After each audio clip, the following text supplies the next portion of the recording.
Hey everyone, I am so glad to be here today with Ashley Lipscomb. She is the CEO of the Institute for Anti-Racist Education. And you guys know me, I'm Sydney Montgomery, the owner and founder of Montgomery Admissions Consulting. I've combined my personal experiences as the daughter of a Jamaican immigrant and a military father with my professional training through the University of California at Irvine and the Independent Educational Consultants Association to provide personalized college counseling and law school admissions consulting services. I am so passionate about helping my students break down the barriers that stand in the way of their higher education goals. As the first lawyer in my family, I work a lot with first gen students, both in the college and law school realm. I'm passionate about helping my students believe in themselves, find their passions, chase their dreams, and also build communities for life. So I'm so happy to be here today.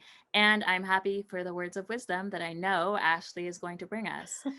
As I mentioned, Ashley is the CEO of the Institute for Anti-Racist Education. It's a 501c3 nonprofit based in New Jersey that aims to bring decolonizing curriculum and anti-racist pedagogy to K through 12 school districts. She also works with educators individually in workshops and in book clubs. And she recently presented at the National Association for College Admission Counselors Conference on trauma narratives and essay writing. So, Ashley, thank you so much for being here. Yeah, thank you for having me. It's such an honor. Of course, of course. Even though I just read that or say that bio, I really just want to Yeah, know if you could talk a little bit about who you are, why you do what you do, and kind of just give the listeners a little bit of sense of what the Institute is all about. absolutely. So I am a Jersey girl born and bred. Super excited about that part. I know a lot of people are like, who's hyped to be from Jersey? This girl. And yeah, so the Institute, just very interesting. I was a teacher for 5 years. And I was also a youth minister. So I was doing a lot of organizing in my own community as far as community events, working with youth, inspiring them. And it got to that point in my life where I was kind of like itching for the next thing. I knew that there was something else I needed to do. It was a move I needed to make, and I just wasn't sure what that was. And so I had like started on this journey thinking about applying for PhDs, and I didn't work out. I have a master's and I have a supervision certification in education for educational leadership.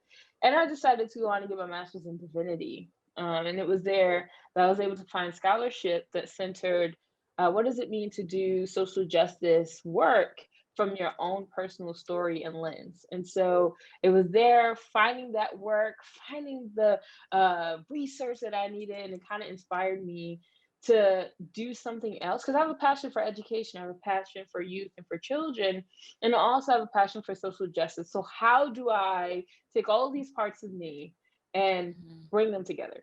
And that's where the Institute was born. I am a co founder. So, my business partner, Brittany Spatz, who is our COO for the Institute, we used to teach together actually. And she went on to the nonprofit world for about 5 years. And I went on to divinity school. And after I graduated, we were both in transition, and we both decided it was time to launch a vision that we had years ago about doing this work in education, about providing more inclusive strategies for schools to use in order to have an environment that all students deserve to thrive in. So that's mhm. where the Institute was born. I love it. I love it. And full disclosure, I sit on the board of advisors to the Institute. So I was so excited to be able to bring you here just so that my listeners can hear a little bit more about just the work that the Institute does and why I thought it was so aligned with my brand and my values to be part of the good work that you're doing. So thank you again so much. And thank you. So, one of the first things I want to ask is I know that you do this work with schools. Where do you think most schools commonly, I guess, misstep? What are the areas for biggest growth? If there's a school board person listening, like where would you say, okay, this is the start kind of the issues that we have in terms of systemic racism within education? Yeah, first and foremost, it's acknowledging that systemic racism exists in education, Mm, right? Like Dr. Bettina Love, in her work, We Want to Do More Than Survive, actually calls it the educational survival complex, right? Basically, schools have been set up for students who come from certain marginalized identities are basically just surviving in our schools. They're not thriving. They're not getting the education that they deserve in order to flourish as full human beings, right? mhm. And so a lot of the times when we try to do this work to make this change, we leave that work in the hands of the educators. Yes, that is where students are spending most of their time. And so, yeah, that is very important that teachers have a trauma informed lens when they're teaching, that they have inclusive pedagogy, that their curriculums represent all types of stories and not the dominant stories that have been white centered for years. And Mhm. so for us, in order to make that actual real change that needs to happen, it cannot just happen in the classroom. It has to happen throughout a district, right? It has to happen in that principal's office. If this work must be done in central office, a lot of times schools are not even thinking about hiring practices. That was something I was passionate about. You cannot have a student body that is more diverse than your teaching staff, Mm, right? And your teaching staff ought to represent the similar demographics of your students. How are we doing the work to find diverse talents out there and bringing them into your school in order to really do the deep work of change? How are you reaching out to community partners to come in and actually help you make this change? Because schools are not operating in silos, they're not right. isolated, right? And again, I reference Dr. Love only because I really love her work, but she says like abolitionist teaching happens in community. There is a bridge that Yes. must happen. Students, the education mirrors the world that the students are living in. Right. And so if students are out in the world and they're experiencing all of these things, they're bringing that into the classroom. So are your educators. We are all experiencing this world together. And so schools must partner with communities to really get down to some of the root issues that students are feeling, right? Yeah. Yeah. Economic injustice. When we think of mass incarceration, schools are directly linked to that, right? That school to prison pipeline is a real thing. And a lot of times we're like, oh, well, how do we do this?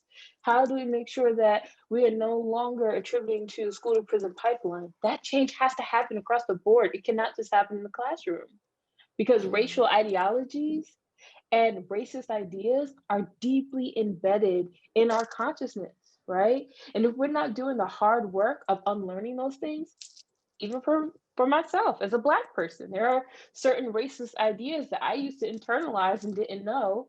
And so I did that work of unlearning, right? So, what does it mean to do that work of unlearning together in community school so that you can provide a what we it's like our little slogan so that you can provide the world that your students deserve. How do you create the world your students deserve? And that's the kind of systemic work that needs to happen in schools. I love that. I love that. Now, I know your institute is mostly focused on K through 12, but I also work with a lot of students on the law school application journey, a lot of students in college. What are some ways that the higher education landscape can benefit from a more anti racist, decolonizing lens? Oh, there's so much to that. I we we I know we're talk going to be here all all day. day. All day. There's so much. We went to school to Harvard University together. We're both in graduate Mhm. programs around the same time. And so we Yes. got to see so many things that need to be done. Number one, for Yes. me, for higher ed, you can no longer just talk the talk. Right, we have seen it time and time again that these different universities will say, yeah, we have ethnic studies, yes, we support students, but then you're not actually hiring faculty Mm, that represent these studies. Like, and I mean this in the best way, I say this in love. My job is to make people uncomfortable. When we look at Africana studies, right, that's a very interesting field in that a lot of the faculty are white yeah. presenting. What does Hmm. that mean, right? What does it mean to Hmm. have a black studies program where you only have one professor that needs to cover all of it? What does it mean that we're hiring other students to do this work about communities, to do research on certain communities that they're not from. And yet Hmm. those students like myself, I got denied from so many PhD programs. And it's okay because I, as a woman of faith, I understand not everything happens in the time that I want it to happen. But even still, the struggle for me in that PhD process was finding a faculty member I could study with who Yeah. would understand why I want to research certain topics for my own community. As a child of incarcerated parents, right? That's Hmm. where I wanted my research goals to go. Like, how are schools set up for students for who have parents that are incarcerated to thrive in your schools? It's a population that's really starting to get ignored in research. And so Yeah. I wanted to bring that to bear. And I get it, it's hard to find faculty members who don't relate, who don't look like me, right? And so when we look at that part, that's something that needs to be done. Look at our deans. Are they Hmm. diverse at these different universities, right? How are they setting up research apprenticeships? Who gets those? Right, right, right. How are we telling first generation students? I think of Professor Anthony Jack from Harvard, the Graduate School of Education, whose work talks about the privileged poor. How are Yes. we Such a helping great first? book. Such a great book, Such a great right? book. How are we helping first generation students who don't understand certain norms, right? Right, right. Again, that are just outside of their wheelhouse. So there's so much. We could be on this for days. But for me, a lot of universities, they say they want to do the work, but they only want to do the work with those who keep them comfortable. But if you're Mm, going to do anti-racist work, you should not be comfortable. That's not a right. comfortable conversation. We're talking about harm. We're talking about people who have been done wrong. We're talking about painful things. And so Yeah, that conversation should not be comfortable.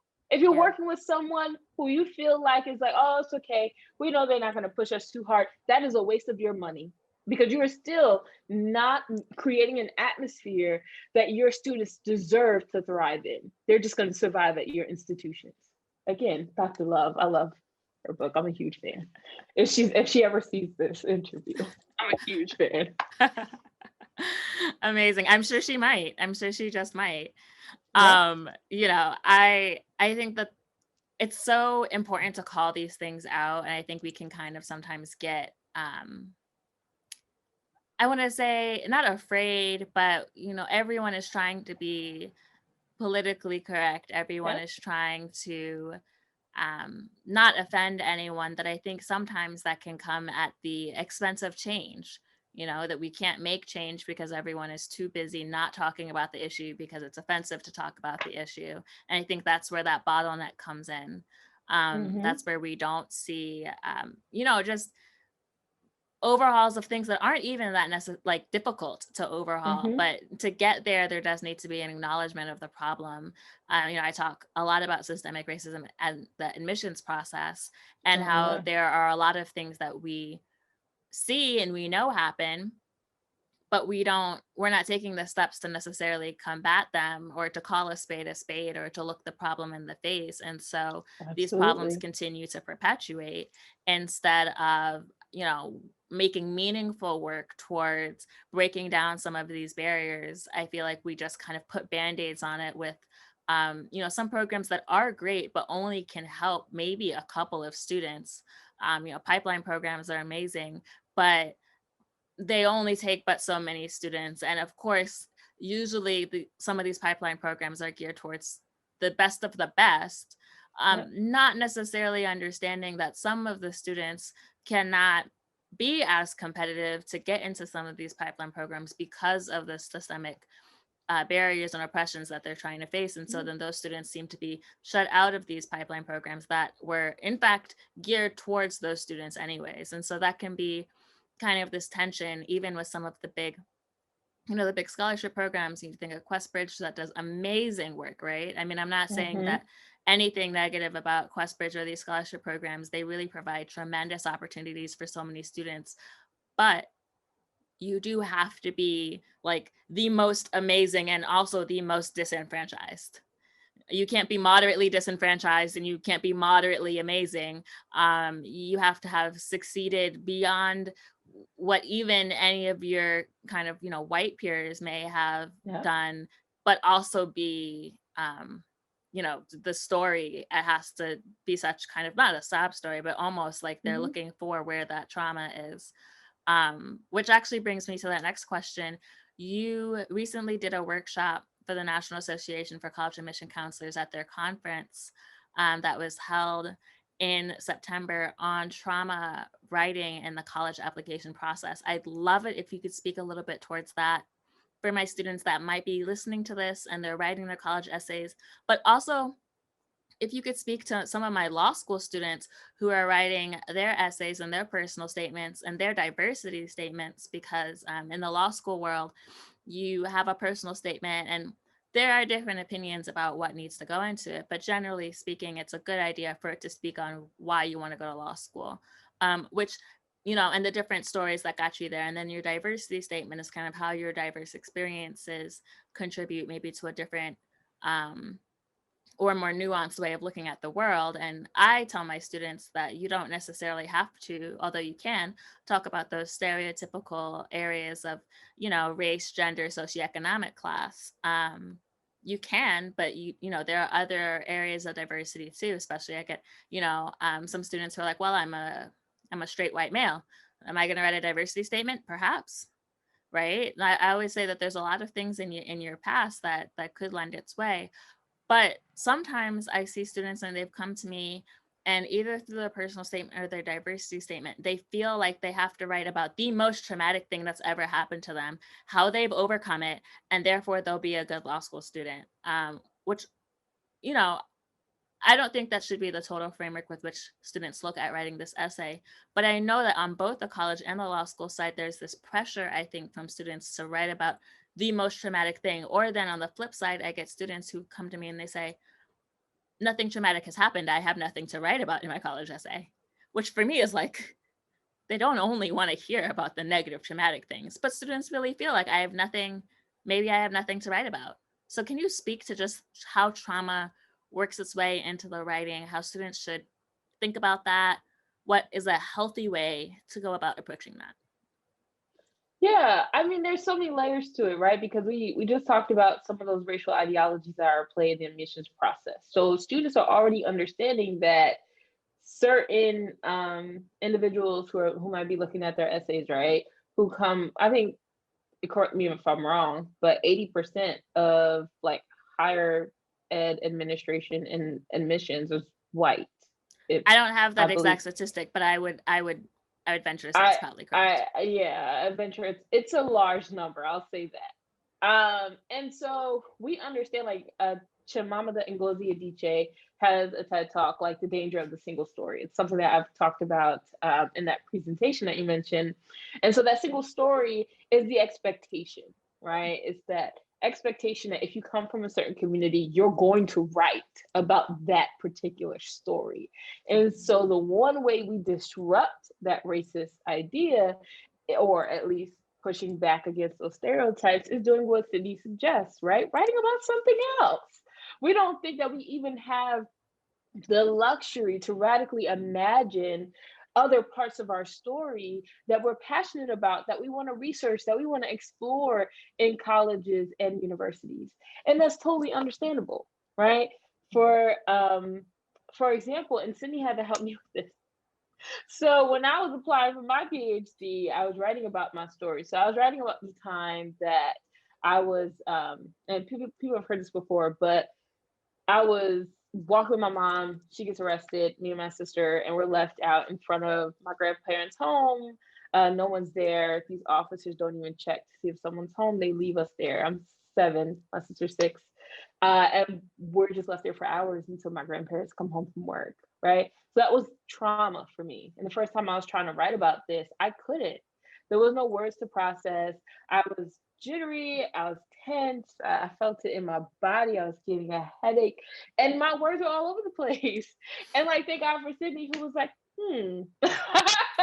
right? Because I realized I couldn't get the thoughts out on the page because I was so caught up in an experience that I thought I needed to write about. I was caught up in that experience and I wasn't distanced from it. And so I couldn't get the thoughts out on the page because I was so caught up in an experience that I thought I needed to write about. I was caught up in that experience and I wasn't distanced from it. And so I couldn't get the thoughts out on the page because I was so caught up in that experience and I wasn't distanced from it. And I wasn't doing the things I needed to do in order to care for myself in that moment, in order to write a quality essay. So if you do want to write that, if you feel compelled that you do want to write about trauma, and the first things first, know that you have options. And I want to say that you do not have to write about this. And Sydney has said that before. That's not something you have to write about, right? There are other options that you can use in order to explore other parts of you that are still so beautiful, right? Mhm. The other part is, if you choose to do this, I offer a writing style that is helpful. I call it the transformative and restorative writing process. I didn't have a name. It was just, I like both words, so I put them together. And basically, in this writing process, what it is it's centering you. It's how you're feeling. Because if you're writing about something that was pretty traumatic for you, like I was, you may not be paying attention to the needs of your body. Your body is going to respond to that trauma. And so, what you need to do is make sure that you're journaling about this, that you're talking to someone, whether it's an adult, family member, or friend, right? Some of you do go to therapy, which is a beautiful thing. I go to therapy. Then that means that you need to make sure you're talking to people that you trust and that you know who care about you. Get those emotions out. Make sure you're writing about it. Make sure you're taking plenty of walks, Mm. right? Um, People don't think about that. You need to get out. You need to actually do other things with your body, right? Use that energy and put it elsewhere, and then get your heart on the page. The first time you write about it, just get all the words out. That's what I had to do. You just have to get all the words out and trust that someone like Sydney is going to say, okay, now that we have the words out, let's take a step back. How can we navigate and make sure you have a beautiful essay, right? Because sometimes we get caught up in trying to figure out where to go and how to get there in writing the essay, that our trauma response is being ignored. So you want Mm. to make sure that you are anchoring yourself and paying attention to whether or not you're having a trauma response. And what does that look like, right? That could be that you have your head is hurting. It could be that your shoulders are really tense and like bunched up. It could be that you're feeling jittery. Pay attention to certain things that are ticking, like your leg could be moving, right? It's also feeling distracted and detached, not being able to really feel in the moment, a little numb. Like, so there are things that are happening, and there's a whole bunch of research on it. But just know that you are the one who knows your body best. And so if it's telling you something is wrong, take a break. And maybe you might even want to distance yourself from the topic altogether and explore something else that's a part of your story. Yeah, It was yeah. long, I know, but that's No, that was great. my I piece. think first off, shout out to therapy. I'm also a big mental health advocate, a big Oh therapy yeah. advocate. Oh yeah. I think Um, everyone should go. I think everyone should go too. I mean, you go to your doctor for your body. You never, just because you're healthy, you don't never go to the doctor. You still get your checkup. Right. I think, you need to go and see a professional for your mental health as well, because, it's important, one, to catch things before they go somewhere. Sometimes we think everything's fine until one day it's not. But Yep. also just to learn about yourself and introspection. It never hurt anyone to know a little bit more about themselves. Exactly. I Exactly. think it just makes you it helps you become a more self-actualized person. Um, but So true. I really loved what you said. And yes, I do tell my students they don't have to write about it. Sometimes I get students that ask me though, but my GPA is my test scores, if it's the GRE, if it's the LSAT, if it's the SAT, they need to know, like maybe they don't want to write it, but they feel like, but they won't know that I've overcome all of these things. Don't I have to tell them that I've overcome all of these things? Like, what do you say to that?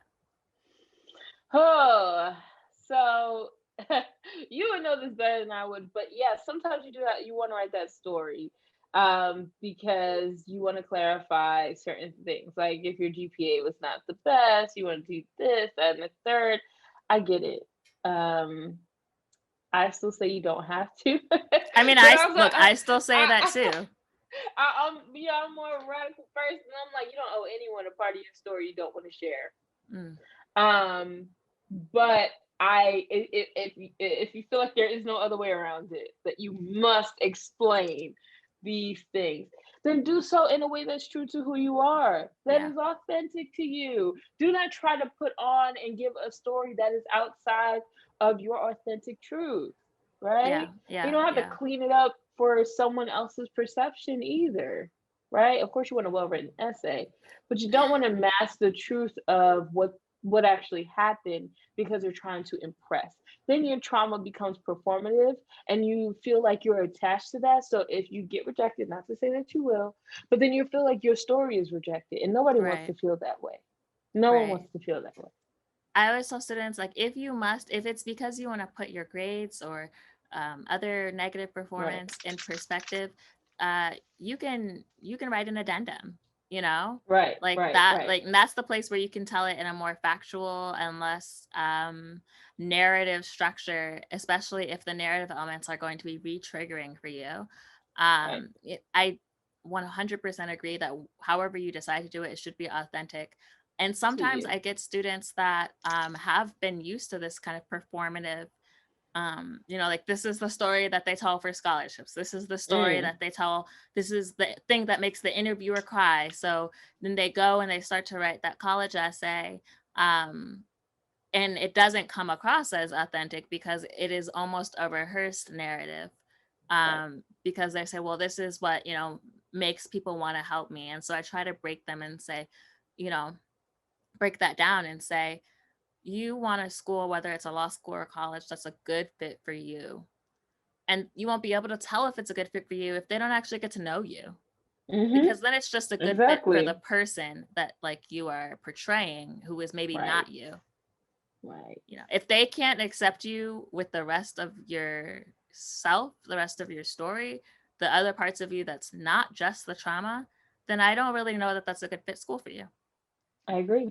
I agree. And then we also have to start challenging some of these programs to start accepting the best of who you are Hmm. and not the stories they expect. No, I completely agree. I completely agree. I want to shift a little bit.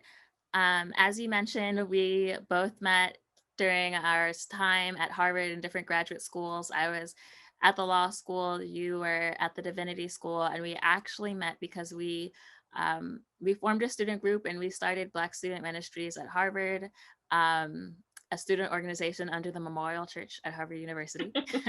Shout out, shout Shout out to the Memorial out. Church. And the reason why I felt it was so important to start such a place is because I felt like there was no place for me to intersect my faith with my higher education pursuit. And I felt like I was losing that part of me a little bit. Mm, Getting caught up in law school and all of the stress that went with it, I felt like I was not as connected to my faith, or there wasn't a place for me to connect to others around faith. So when I, held that interest meeting and we met and we really connected, it was really great. And then I learned that you were also a youth pastor previously, which was fantastic. As you know, in my business, of course, I am open and welcoming to students of all faith or no faith. I never try to push that on anyone, but I do hold space for students for whom faith is an important part for them to join me in prayer, whether that's prayer for upcoming exams like the LSAT, or whether it's like right now in the month of October, I'm going live every day on my Instagram at 11 a.m. Eastern time, Monday through Friday, or 2 p.m. Eastern time, Saturday and Sunday, for just a short midday prayer, midday centering, given the high stress that's going on, especially right now. This month of October is going to be like no other. And so I thought it was important to take that time to center and to ground. And so, as a person who has experience working with students in their spiritual journey, what would you say to a student who is maybe either trying to see how they can align or reconcile their faith with their higher education pursuits, or if they're just feeling like they don't know how faith can help them as they're trying to go through the application process? And like I said, faith of any kind, it could even just be a spiritual, soul grounding, a meditative posture. How might you advise them on how to bridge those two things? yeah, absolutely. So, like you said, it's a crazy time for students overall, right? It doesn't matter where you are on the spectrum, whether you're Mm, applying for schools, trying to get in, whether you're in, all those things. It's just a crazy time. And so one thing I know about spirituality, yes, I am a youth pastor now, but I also went to divinity school, so I understand that spirituality is different for all types of folks. And one beautiful thing about spirituality, it's a grounding, right? And all of the chaos and all of the crazy, how are you able to ground yourself every day? How are you able to take care of you, right? In a world where the expectation is you have to be the best, you have to be on, you have to be this, you have to be that. Spirituality just quiets the noise of all of that, asks you to focus on yourself. How are you connected to yourself? And therefore, better connected to whatever your faith is. For me, it was God, right? How am I better connected to God? How am I better connected to myself and my spirituality? All of those things help to ground me in the chaos so I can keep on moving forward and do all the things that I needed to do, right? For me, I love music. Music, any music you give me that kind of, I was joking with Sydney. I said, the Greatest Showman album has been in my head. And so before we or get on the call, I was playing the song, This Is Me. But for me, gospel music also does it too, right? What music are you listening to? How are you meditating? Are you waking up early enough to take that time before you start to get out into your day to center yourself in your meditation practice? If it's prayer, if it's just mindfulness, right? How you're meditating and being aware first thing in the morning before you even get to the social media, before you get to the, Before you reach for the phone. That's a tough one, isn't it? Even before you get to the phone, and I have a phone that, sits right on my bed. Yep. So how do you, do all the things, do that first? Because that grounds you first. It reminds you that your breath, your life is important, it's valuable, it's a gift. And just honoring that life that you got to wake up into that day. And then going about your day, how are you seeking to, check out for a little bit, a break from the screen time, right? How do you take care of yourself and all those things? That's what spirituality does for me. It's a reminder that I'm here for a reason, and that reason needs to be intentionally taken care of. And that's just my life. That's my purpose. That's my drive. It has to be taken care of, because if it's not, then you just burn out and you want to give up and you want to give in. You don't want to keep writing these essays over and over again. You don't want to apply to another school, right? Because then you get tired. But you could be missing out on something really important. That's why you got to take care of yourself. Yeah. So, No, and I know that's like advice that I need for my own self. I'm trying to find ways to carve out more self-care into my day, my week, just trying to see where I can create more space so that I can think and even think more creatively about the best ways to continually serve students. I'm always trying to think creatively about how can I be more purposeful in my interactions with students. How can I help more people? How can I make consulting more accessible? I strongly disagree with the sentiment that educational consulting, whether it's law school admissions consulting or college counseling, is only for the wealthy. I am always trying to figure out how I can reach more students who aren't being served, how I can make it accessible and affordable, how I can push them to new heights. But it's hard to think creatively about all that stuff when you're running around and maybe you're not carving out that self-care time. So that's so important. What you said, just taking time to, to center yourself and to ground yourself. Yeah, and that's for parents too, right? Like, I know self-care is being, some people feel like it's just being drilled and drilled and drilled into us. But the reason is because it is so important. And I heard someone say, and I'm pretty sure you've heard it before, but you can't pour from an empty cup. You You cannot. can't keep giving of yourself if you have nothing left to give, because that's where I was, right? In the application process, I was so overwhelmed with school, with everything else, work, life, just, and never taking care of myself. And I can't produce. I can't be creative that way. I can't live that way. And so you have to make sure that you're taken care of so you can present the best of yourself. So you can fully explore these ideas that you've had that you want to offer as a gift to the world. You can do it. It's in you. You just Yeah. need to make sure that you're taking the best care of you in order to do that. Absolutely, 100%.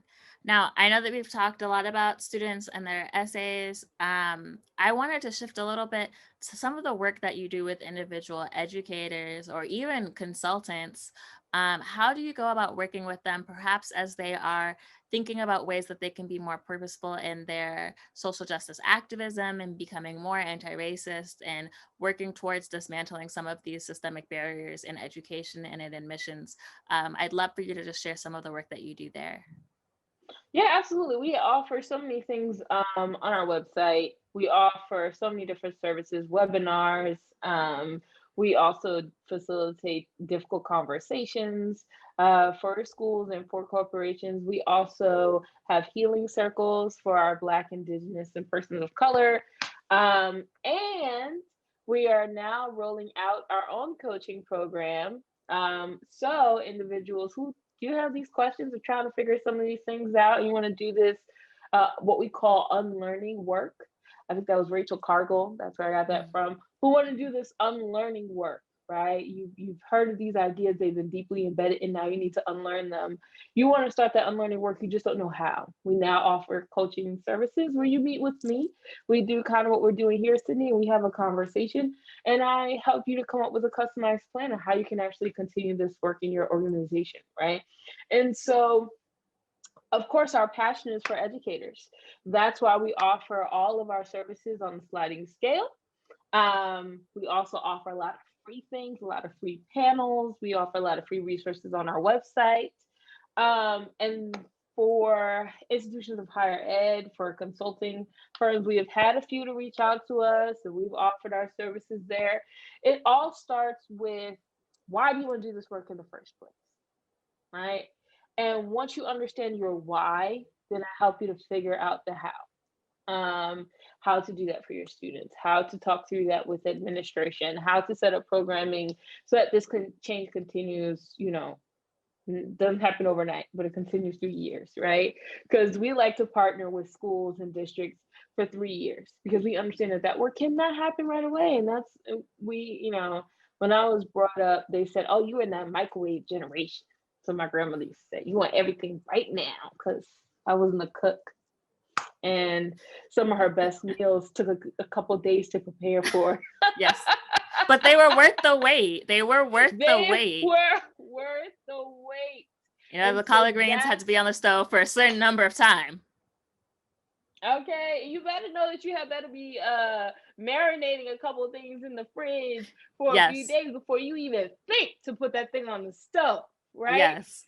So yeah, and I think I learned that patience from my grandmother. The thing of anti-racism, a lot of times you'll hear a lot of people are doing this work, um, and it's somewhat being commodified, and that's true. Mm. But the way that we see this working is understanding that this is your individual story. Storytelling is at the center of what we do, because that's ways in which we can deeply see why we believe what we believe. And that's how we begin to do the unlearning work that's necessary, because we haven't really fully explored why it is that we believe what we do.